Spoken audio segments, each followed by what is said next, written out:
500 confirmed enemy kills, 2 combat deaths. In 5 years of Vietnam jungle warfare, the Australian SAS achieved a kill ratio of 250 to 1. During the same period, in the same province, American forces averaged 10 to 1. This isn't a story about better soldiers. It's about a tactical philosophy so radically different that when Americans finally learned it, their casualties dropped by 90% overnight. The numbers don't make sense at first glance. They seem impossible, the kind of statistic that belongs in a propaganda pamphlet rather than a historical analysis. But the records are real, verified through multiple sources, cross-referenced between Australian and American military archives. Between 1966 and 1971, the Australian Special Air Service Squadron operating in Phuoc Thi Province killed approximately 500 enemy combatants, while losing only 2 men to enemy action. The mathematics are brutal and undeniable. For every Australian who died, 250 enemy soldiers were killed. Meanwhile, American forces operating in the same jungle, facing the same enemy, fighting the same war, maintained an average kill ratio of 10 to 1, 25 times less effective, not 25%, 25 times. And here's what makes this story fascinating rather than just another tale of military prowess. The Americans had every conceivable advantage. They had better weapons, unlimited ammunition, helicopter mobility that the Australians could only dream about, overwhelming artillery support, complete air superiority, instant medical evacuation, supply chains that could deliver hot meals to fire-base perimeters, and communications technology that connected every unit to every other unit in real time. The Australians operated with a fraction of these resources, often relying on equipment that would have been considered obsolete by American standards. So what explains the difference? The answer isn't found in equipment catalogs or training manuals. It's found in 2 fundamentally opposed philosophies of warfare, 2 completely different understandings of what it means to fight an insurgency in triple canopy jungle. One approach prioritized volume, speed, and overwhelming firepower. The other prioritized patience, precision, and becoming invisible. One measured success in body counts and operations conducted. The other measured success in missions accomplished and men brought home alive. One sought constant contact with the enemy. The other operated on the principle that the perfect ambush is one where the enemy never knows you were there until it's far too late. Understanding the American approach requires understanding the man who defined it.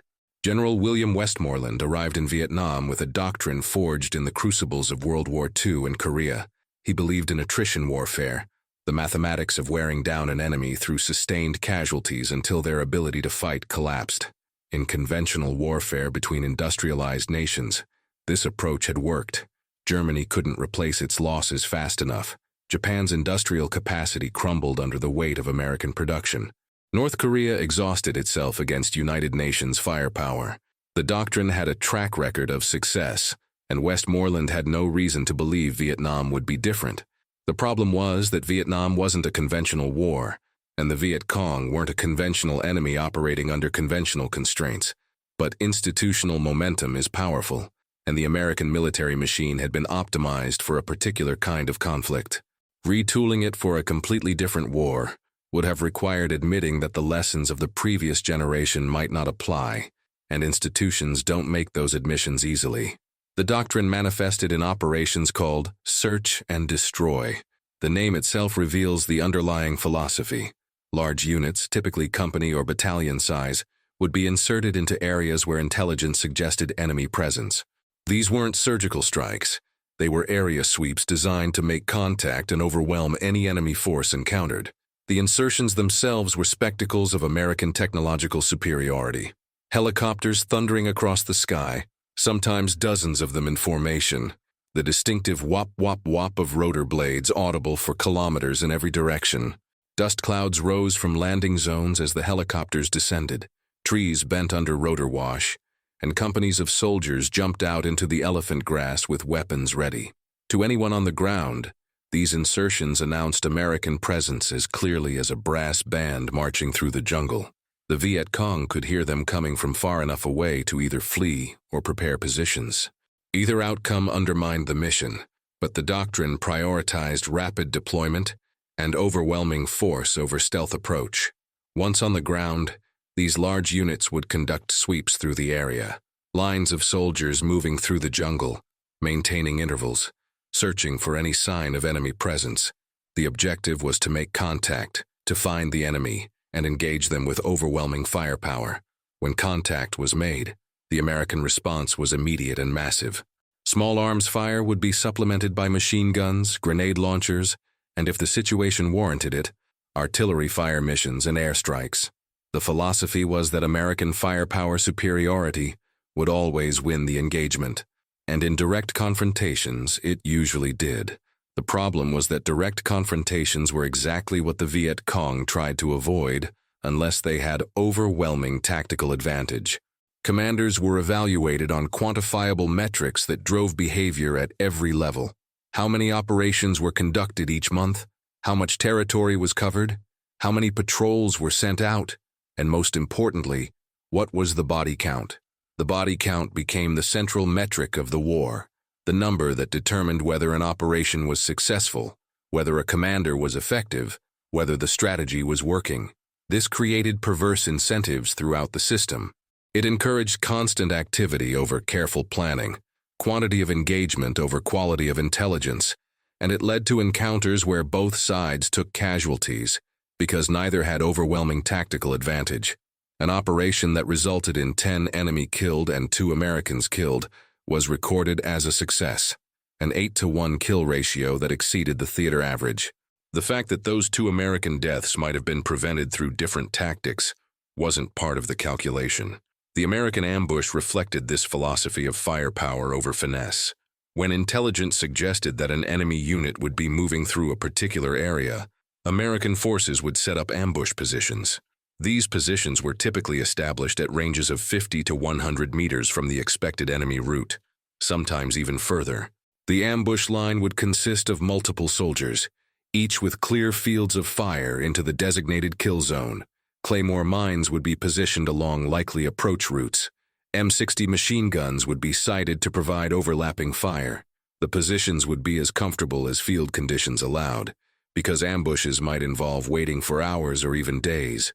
When an enemy unit was spotted entering the kill zone, the ambush would trigger with everything available. The sound was apocalyptic. M16 rifles on full automatic, each capable of firing 600 to 800 rounds per minute. M60 machine guns laying down sustained fire at 500 to 600 rounds per minute. Claymore mines detonating in synchronized waves, each mine propelling 700 steel balls in a 60-degree arc. Grenade launchers pumping 40mm rounds into the kill zone. The noise was deafening, the expenditure of ammunition astronomical. It wasn't uncommon for a single ambush involving a platoon-size element to consume 5,000 to 10,000 rounds of small arms ammunition, hundreds of rounds of machine gun ammunition, dozens of grenades, and multiple artillery fire missions. At these ranges, in dense jungle where visibility was measured in meters even in clear conditions, the kill-to-ammunition ratio was abysmal. Studies conducted after the war estimated that American forces expended somewhere between 50,000 to 200,000 rounds of small arms ammunition for every enemy killed, depending on whose analysis you believe. Many enemies were wounded rather than killed outright. Many more escaped entirely, using the jungle cover to disappear while the Americans were still firing. The ambush sites themselves became focal points for counterattacks, as the noise drew every enemy unit in the area. Viet Cong doctrine called for immediate assault toward the sound of gunfire, and American ambush teams often found themselves in sustained firefights that lasted hours and required reinforcement. But within the system, these operations were counted as successes. Contact had been made, rounds had been expended, enemy casualties had been inflicted, and the patrol returned to base. The fact that American units also took casualties was considered acceptable within the established ratios. A 10-to-1 kill ratio was seen as a positive outcome, proof that the strategy was working, evidence that attrition was grinding down enemy capabilities. Monthly reports went up the chain of command showing operations conducted, enemy killed, weapons captured. The possibility that an entirely different approach might achieve radically better results wasn't seriously considered at the institutional level. because the institution wasn't structured to reward that kind of thinking. Commanders who were cautious, who prioritized force protection over body count, who spent weeks gathering intelligence before acting, were seen as insufficiently aggressive. The system rewarded action, and it got what it rewarded. The Australian approach came from a completely different tradition, forged in a completely different kind of war. Between 1948 and 1960, British and Commonwealth forces fought a communist insurgency in Malaya. The Malayan emergency became a laboratory for counterinsurgency doctrine, and the lessons learned there shaped everything the Australians did in Vietnam. The parallels between Malaya and Vietnam were striking, and should have been instructive for American planners. The Malayan jungle was similar to Vietnam, dense triple canopy rainforest, hot, humid, offering endless concealment to anyone who knew how to use it. The communist insurgents in Malaya, called the Malayan National Liberation Army, had local support networks, intimate knowledge of the terrain, excellent fieldcraft, and the ability to disappear into the civilian population.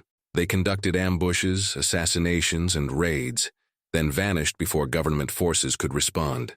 Sound familiar? The British and Australians learned through painful trial and error that conventional military tactics didn't work against this kind of enemy. Large unit sweeps allowed insurgents to evade contact. When the government forces left an area, the insurgents returned. Heavy firepower destroyed villages and turned the population against government forces. The obsession with immediate results meant missing the deeper patterns of insurgent behavior, the supply networks that sustained them, the political infrastructure that gave them purpose. Quick victories were ephemeral. The insurgents just waited them out. So they developed something different, a counterinsurgency doctrine that inverted many conventional military assumptions. They learned to move silently in small groups that could cover ground without being detected. They learned to spend weeks tracking enemy movements before engaging, building comprehensive intelligence pictures that revealed patterns invisible from quick sweeps. They learned to value intelligence over immediate action, understanding over killing. They learned that destroying enemy infrastructure, supply networks, and command structures was more valuable than piling up body counts. They learned that in counterinsurgency, the side that controls information and timing controls the battlefield, regardless of firepower disparities. And perhaps most importantly, they learned that winning the population mattered more than winning firefights, because insurgencies die when they lose popular support. The Malayan emergency ended in 1960 with the complete defeat of the communist insurgency. This wasn't because British and Commonwealth forces killed every insurgent. It was because they systematically dismantled the insurgent infrastructure while simultaneously addressing the political grievances that had fueled the insurgency in the first place. The military component worked because it was precise, intelligence-driven, and relentlessly patient. This was the doctrine that shaped the Australian Special Air Service, and it was radically different from American doctrine in Vietnam. When the Australians deployed to Vietnam in 1966, they brought this Malayan experience with them. The Australian task force was assigned to Phuoc Tuy Province, east of Saigon, an area that was heavily contested and had significant Viet Cong presence. The terrain was similar to Malaya: dense jungle, rubber plantations, rice paddies, villages connected by narrow trails. The SAS squadron attached to the task force was small, never more than 100 to 120 men at any given time, but they had a mandate to operate with significant autonomy. They would conduct long-range reconnaissance patrols, ambushes, and intelligence-gathering operations, all guided by the doctrine developed in Malaya. The SAS had a reputation that bordered on legendary, but the reputation was built on a foundation of brutal selection and uncompromising standards. The Special Air Service selection course was designed to identify men who could operate under conditions that would break normal soldiers. When soldiers volunteered for SAS selection, and many did, because the reputation attracted the most motivated and capable men, they entered a process that made conventional military training look gentle by comparison. The physical requirements were extreme, carrying 50-kilogram loads through jungle terrain for days without adequate rest, operating in conditions of heat and humidity that pushed human endurance to its limits, navigating through terrain so dense that visibility was measured in arm lengths, and getting lost meant potentially fatal consequences. Candidates would be pushed until they collapsed, then expected to get up and continue. Sleep deprivation was constant. Food was minimal.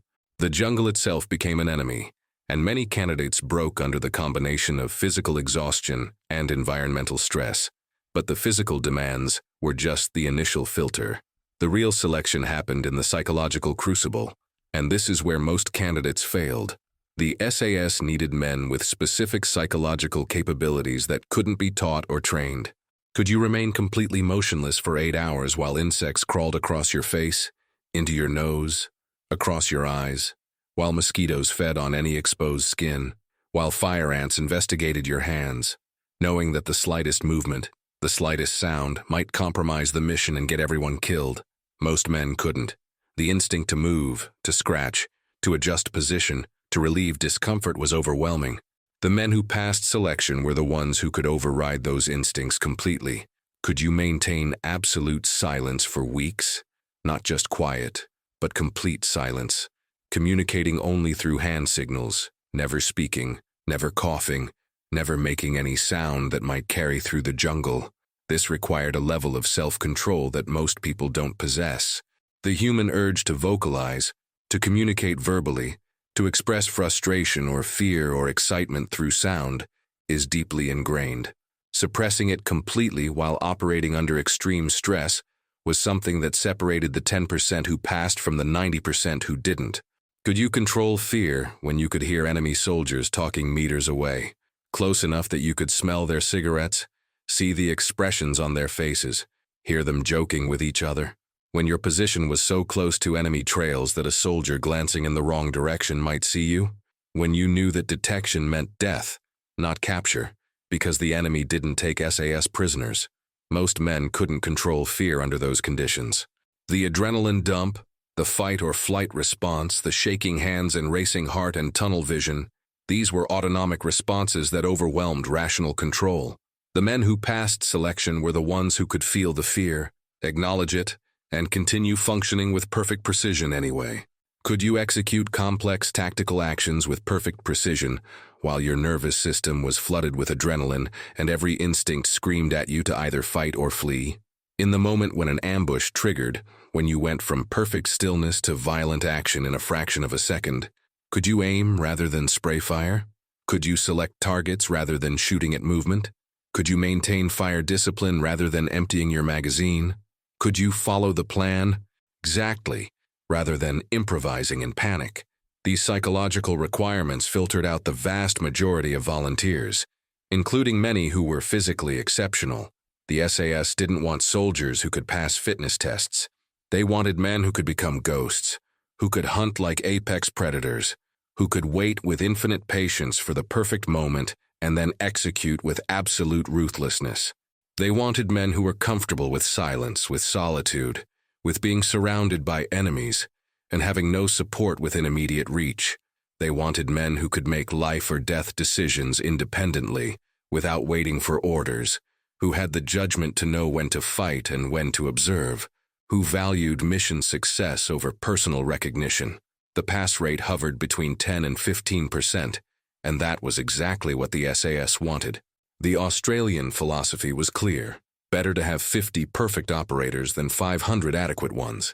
This wasn't scalable to army-wide operations, and that was fine. The SAS had a specific role, and that role required specific capabilities that only a tiny percentage of soldiers possessed. The operational philosophy began with a premise that seemed almost passive to American ears. Not being detected is more important than engaging the enemy. This inverted the entire hierarchy of military values that dominated American thinking. Where American doctrine encouraged aggressive action and seeking contact, where commanders were rewarded for operations conducted and enemy engaged, Australian SAS doctrine prioritized invisibility above all else. The perfect patrol was one that spent 2 weeks in enemy territory, gathered comprehensive intelligence, identified targets for airstrikes or artillery, called in coordinates that destroyed significant enemy capabilities, and returned without ever firing a shot. That patrol would be considered a complete success, the epitome of what the SAS was designed to do. Conversely, a patrol that made contact, won the firefight decisively, killed multiple enemies and returned with everyone alive would be considered a qualified failure if the contact compromised the patrol's presence. Because once the enemy knew SAS was in the area, everything changed. They would increase security, change their patterns, move their supply caches, alter their routes. The intelligence gathering mission would be compromised for weeks or months. So unless the tactical advantage was overwhelming, unless the opportunity was so perfect that complete annihilation was certain, you didn't engage. You watched, you reported, and you waited for the perfect opportunity.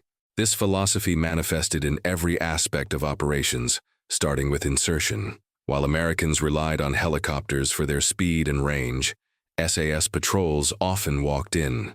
They would be dropped by vehicle at a road junction or village perimeter kilometers from their actual operational area.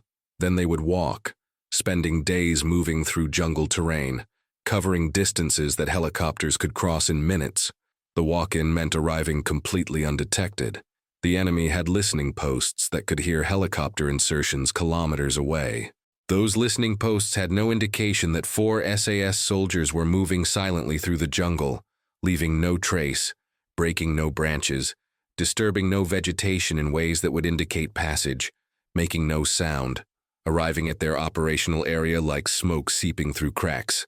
The patrols themselves were tiny by American standards, 4 to 6 men, sometimes as few as 2 for particularly sensitive reconnaissance missions, operating completely self-sufficient for 14 to 21 days. They carried everything they needed on their backs: ammunition, explosives, rations, water purification, medical supplies, communications equipment, all compressed into loads that would be considered impossible by conventional standards. A typical SAS patrol member carried between 50 and 60 kilograms, and they carried it through terrain that made every step an effort. The small size wasn't a limitation imposed by resource constraints. It was a tactical choice. 4 men moving silently through jungle could achieve invisibility that a 40-man platoon never could. 4 men could disappear into terrain features like creek beds, rock outcroppings, or dense vegetation clusters that wouldn't conceal larger groups. 4 men could sustain absolute silence in a way that larger groups couldn't maintain. And 4 men, properly trained and positioned, could execute ambushes with devastating effectiveness. Once in their operational area, the SAS would often spend weeks doing nothing but watching, pure reconnaissance. They would find vantage points that offered sight lines over trails, river crossings, or areas where intelligence suggested enemy presence. These vantage points were selected with meticulous care: good visibility of the target area, adequate concealment, positions that offered escape routes if compromise occurred, locations with water access if the observation would last more than a few days. Then they would watch, not for hours but for days. They would document everything with a precision that bordered on obsessive. How many enemy soldiers passed, and at what times. What equipment they carried. Weapons, packs, ammunition pouches, everything visible. What direction they traveled. What routes they preferred. Whether they used the same trails consistently or varied their patterns. How they spaced themselves when moving. Whether they had point men checking for ambushes.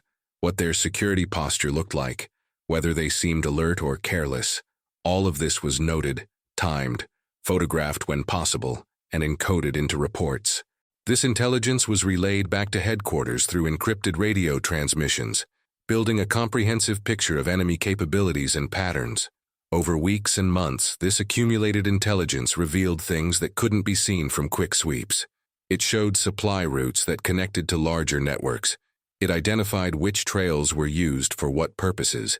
It revealed patterns in enemy movement that could predict future activity. It identified officers and key personnel who moved with security details. This intelligence was extraordinarily valuable because it allowed targeted strikes against enemy infrastructure rather than random engagements. The hardest discipline was knowing when not to engage, and this is where the SAS philosophy diverged most dramatically from American practice. If an SAS patrol spotted a small enemy unit, 2 or 3 soldiers moving carelessly through the jungle, the instinct would be to ambush them. The kills would be easy. The soldiers were exposed, unaware, vulnerable. But doctrine said no, and the doctrine was enforced with absolute rigidity. Those 3 kills would alert every enemy unit in the area that SAS was operating nearby. They would change their patterns, increase their security, move their camps, and the intelligence-gathering mission would be compromised. The patrol had been inserted for specific purposes: to gather intelligence on enemy movements in this area, to identify supply caches, to locate base camps. 3 opportunistic kills would jeopardize all of those objectives. So the SAS would watch those 3 soldiers walk past, sometimes close enough to hear them breathing, close enough to see their faces clearly, close enough that killing them would require no more effort than pointing and pulling triggers, and they would let them go. This required iron discipline. It required men who could separate emotion from tactics, who could suppress the hunter's instinct to take available prey, who could maintain focus on the larger mission. Veterans who served in these patrols described the psychological difficulty of watching enemies pass unmolested, knowing you could kill them, knowing they were the enemy, and choosing not to act. It felt like failure in the moment, like cowardice, like wasting opportunities. Only later, when the intelligence gathered over weeks led to artillery strikes that killed dozens or airstrikes that destroyed supply depots, did the wisdom of restraint become clear. Unless the tactical advantage was overwhelming, unless the enemy had walked into a situation where complete annihilation was certain, you didn't engage. The calculation was cold and mathematical. If the ambush would kill every enemy soldier, if there was no chance of escape, if the location was far enough from other enemy units that reinforcement was impossible, if the patrol could execute and extract before anyone knew what happened, then engagement was authorized. Otherwise, you watched and waited for a better opportunity. When that perfect opportunity arrived, when all the conditions aligned, the SAS ambush was something entirely different from American doctrine. The first difference was distance. While Americans set ambushes at 50 to 100 meters, distances that seemed tactically sound in conventional military thinking, SAS ambushes were executed at 1 to 5 meters, literally arm's length. This distance seems insane from a conventional perspective. It violates every instinct about maintaining standoff distance, about giving yourself reaction time, about not being so close to the enemy that hand-to-hand combat becomes possible. But in the context of SAS operations, this intimate distance was precisely what made their ambushes so devastatingly effective. The SAS soldiers would position themselves directly beside trails, concealed by terrain and vegetation that offered zero cover at longer ranges, but perfect concealment at intimate distances. A soldier might be lying in a shallow depression that was invisible from 5 meters away, but offered complete concealment at 1 meter.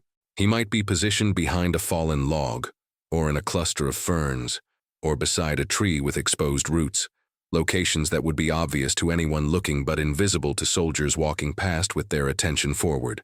The positioning required an intimate understanding of how human vision works, how people scan their environment, what patterns the human brain recognizes as threats, and what it dismisses as natural features. They would remain in these positions for 6 to 8 hours, sometimes longer, completely motionless, not shifting weight, not adjusting position, not moving at all, just breathing slowly and waiting. This is where the psychological selection proved its value. Most people can't remain motionless for even 1 hour. The discomfort becomes overwhelming, the urge to shift position irresistible. But SAS operators would lie on the same pressure points for 8 hours, letting their limbs go numb, letting insects crawl freely, accepting whatever discomfort came because movement meant compromise. The ambush was triggered when the entire enemy unit was inside the kill zone, not when the first enemy appeared, not when most of them were in position, but when every single soldier was between the SAS positions with no possibility of escape. This required patience that most soldiers didn't possess. You might see the first enemy soldier appear, then wait 5 minutes while the column moved past, watching soldier after soldier walk through your kill zone, any of whom could spot you, any of whom could look in the wrong direction and trigger compromise. But you waited because triggering early meant some enemies would be outside the kill zone, able to escape or counterattack. When the ambush triggered, it was devastating. L1A1 rifles firing aimed bursts at distances where missing was literally impossible. Not full automatic spray, but aimed semi-automatic fire. Each burst targeted at a specific enemy soldier, each shot intended to kill. At 1 to 5 meters, through jungle vegetation, the bullets arrived at targets before the sound of the shot registered in the enemy's consciousness. There was no time to react. no time to drop for cover, no time to return fire. The entire enemy unit would be neutralized in 20 to 30 seconds, often before anyone could fire a single return shot. The ammunition expenditure was minimal. A typical SAS ambush might consume 200 to 300 rounds total to kill 20 enemy soldiers. That's 10 to 15 rounds per kill, compared to the American average of thousands of rounds per kill. The difference wasn't in marksmanship at a fundamental level. American soldiers could shoot accurately. The difference was in tactical positioning. At 1 meter, you don't miss. At 100 meters through dense jungle, even good soldiers miss more often than they hit. The aftermath of an SAS ambush was clinically efficient. The patrol would immediately conduct battle damage assessment, confirming kills, collecting intelligence from bodies, taking photographs for identification purposes, and gathering any documents or equipment of intelligence value. This entire process might take 5 to 10 minutes. Then they would extract from the ambush site, moving rapidly away from the location because despite the speed of the ambush, noise carries in the jungle, and enemy reinforcements would be responding. Within 30 minutes of triggering the ambush, the SAS patrol would be kilometers away, moving through terrain that left no trail, having killed an entire enemy unit without suffering a single casualty. The statistics bore out the effectiveness. Over 5 years of operations, the SAS conducted hundreds of patrols and dozens of ambushes. The kill ratio climbed steadily, 50 to 1, 100 to 1, 150 to 1, and eventually settling around 250 to 1. This wasn't cherry-picked data from a few exceptional operations. This was the sustained average over years of combat, and the casualties told the other half of the story. 2 men lost to enemy action in 5 years. Not 2 per month, not 2 per year, but 2 total. Both deaths occurred in circumstances where the SAS was compromised before achieving optimal positioning, where they were forced to fight rather than choosing the terms of engagement. The contrast with American operations during the same period is stark. American units conducted thousands of operations, engaged in countless firefights, and maintained their kill ratio around 10 to 1. Goodbye conventional military standards, but a fraction of SAS effectiveness, and American casualties were proportionally much higher. Units that operated in the same province as the SAS, facing the same enemy, in the same terrain, suffered casualty rates that were orders of magnitude higher. This wasn't because American soldiers were less brave or less skilled at a fundamental level. It was because the tactical approach created fundamentally different risk profiles. Now consider what happened when Americans learned these tactics. The long-range reconnaissance patrols, LRRPs, were American units that operated in similar roles to the SAS. Small teams conducting reconnaissance and ambushes in enemy territory. Some LRRP units received training from Australian SAS instructors, learning their tactics and philosophy. The results were remarkable and provided the closest thing to a controlled experiment that combat conditions allow. Same soldiers, same enemy, same terrain, but different tactics. LRRP units that adopted SAS methods saw their kill ratios improve dramatically. Units that had been maintaining ratios of 15 or 20 to 1 saw those numbers climb to 50 or 60 to 1. But even more importantly, their casualty rates dropped precipitously. Units that had been losing men regularly, taking casualties on a significant percentage of patrols, suddenly saw casualty rates drop by 60 to 90%. They were losing far fewer men while killing far more enemies. This wasn't gradual improvement over years. This was immediate, dramatic change that occurred as soon as they adopted different tactics. What changed? They adopted smaller patrol sizes, typically 4 to 6 men instead of platoon-size elements. They learned silent movement techniques that prioritized stealth over speed. They learned to spend days in observation before engaging. They learned to set ambushes at intimate range rather than standoff distance.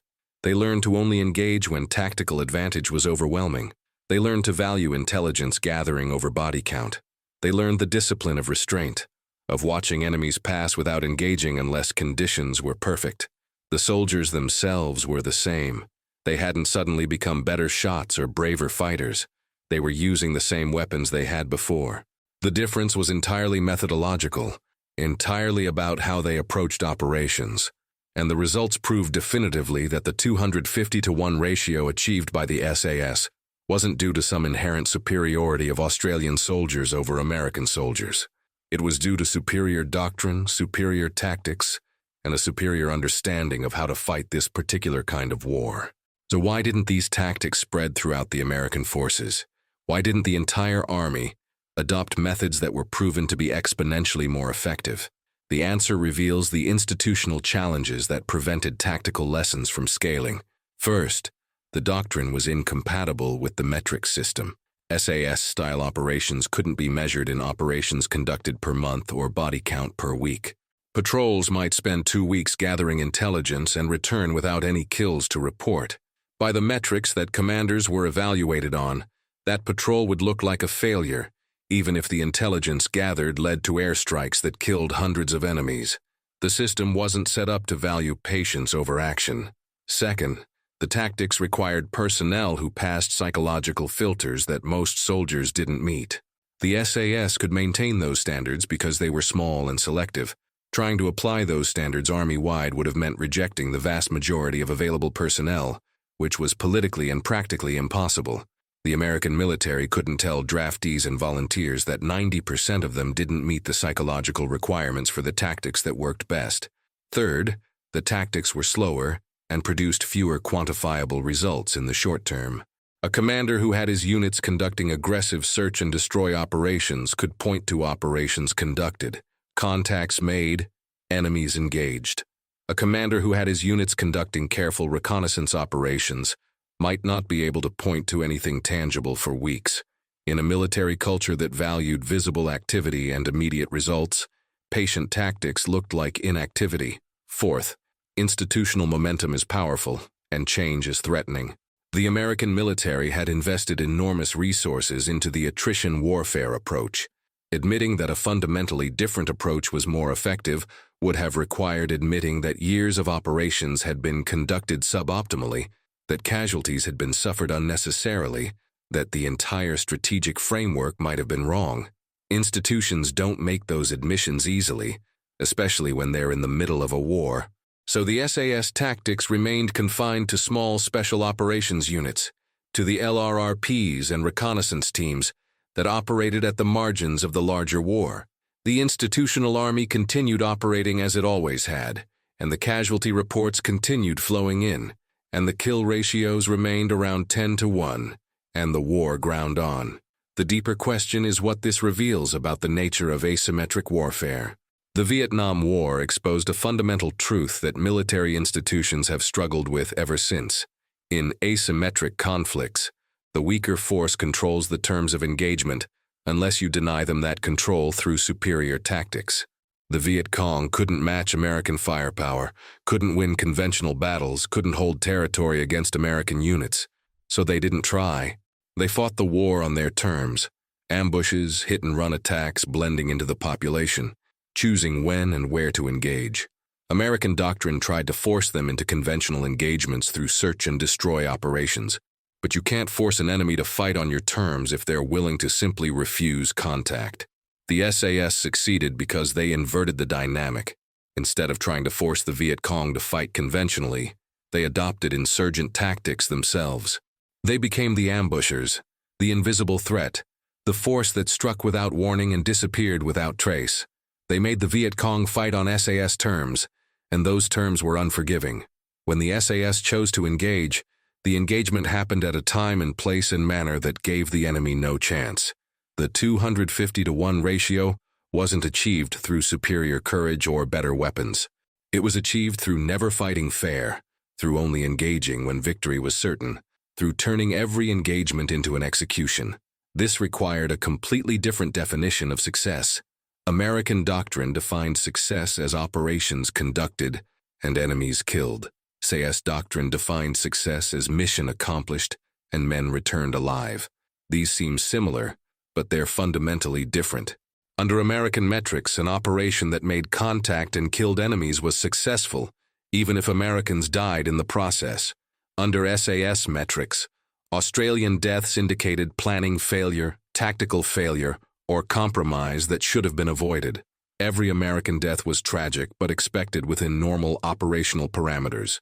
Every Australian death was treated as an aberration that demanded investigation into what went wrong.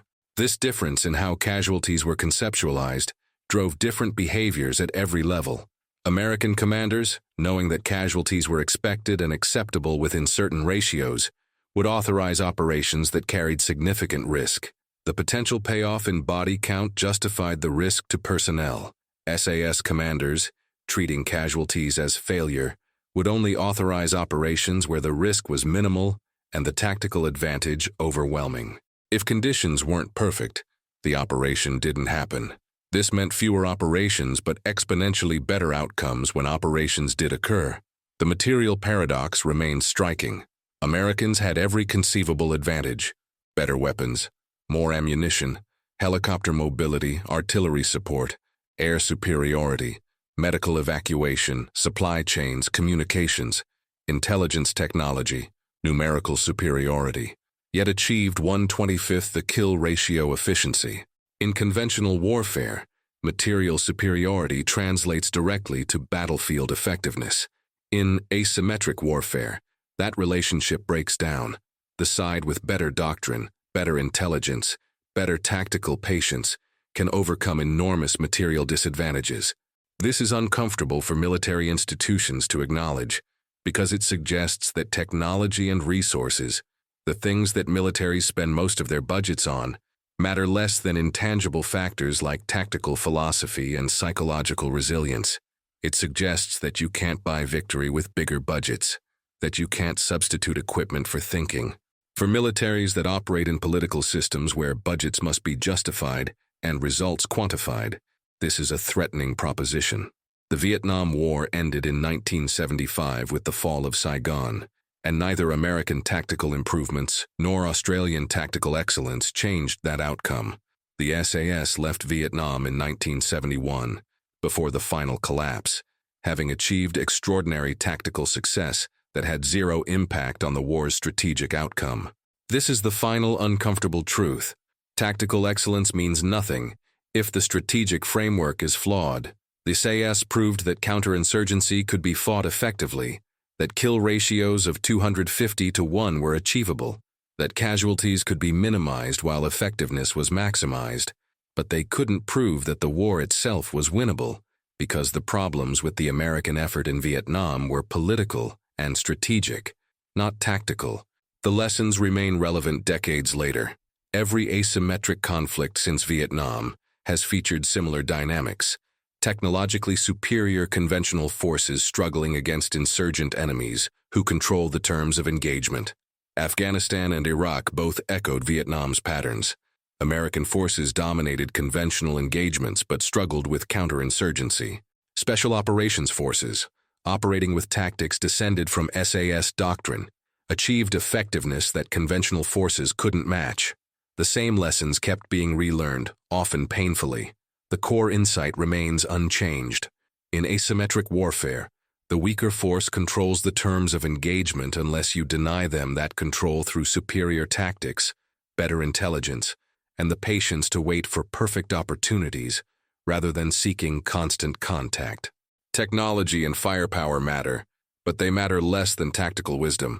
Seeing the enemy first, choosing when to fight, engaging only when advantage is overwhelming, these principles transcend technology and remain constant across decades of conflict. The Australian SAS in Vietnam achieved a kill ratio of 250 to 1, not through superior courage, not through better weapons, not through any inherent superiority of Australian soldiers over American soldiers.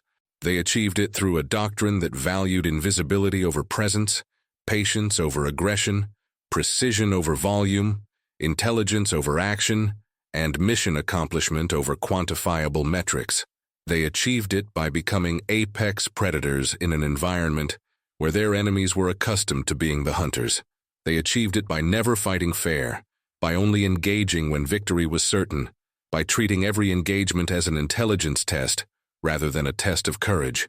The numbers are stark and undeniable: 500 enemy kills, 2 combat deaths, 250 to 1 ratio. But the real story isn't in the numbers.